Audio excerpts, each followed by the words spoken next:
সকল উন্নয়নের ক্ষেত্রে আমরা না আওয়ামী লীগ, না বিএনপি, না জাতীয় পার্টি সকলে ঐক্যবদ্ধ হয়ে স্বাধীনতা বিরোধীদের পক্ষে থাকব। বিপুল আসনে সারা বাংলাদেশের সরকার গঠনের পথে এই প্রথম মুহূর্তে পঞ্চগড় সদর উপজেলা সভাপতি, চাকলাহাট ইউনিয়নের সাবেক চেয়ারম্যান, জননেতা জনাব আবু দাউদ প্রধান, তিনি প্রথমেই যে কাজটি করেছেন বাংলাদেশ আওয়ামী লীগের প্রতি তথা আওয়ামী লীগের তৃণমূল পর্যায়ের নেতাকর্মীদের প্রাণের যে সংগঠন আমাদের চাকলাহাট ইউনিয়ন আওয়ামী লীগকে তিনি আজকে তালামুক্ত অবমুক্ত করেছেন। সেই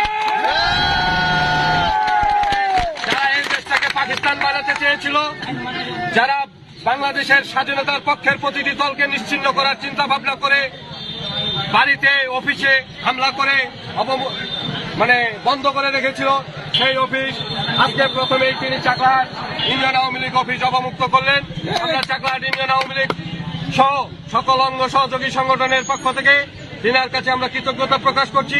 সেই সাথে আগামী দিনে যে কোনো মিছিল, মিটিং, আন্দোলন, সংগ্রাম স্বাধীনতার সপক্ষের সকল উন্নয়নের ক্ষেত্রে আমরা না আওয়ামী লীগ, না বিএনপি, না জাতীয় পার্টি সকলে ঐক্যবদ্ধ হয়ে স্বাধীনতা বিরোধীদের পক্ষে থাকব এবং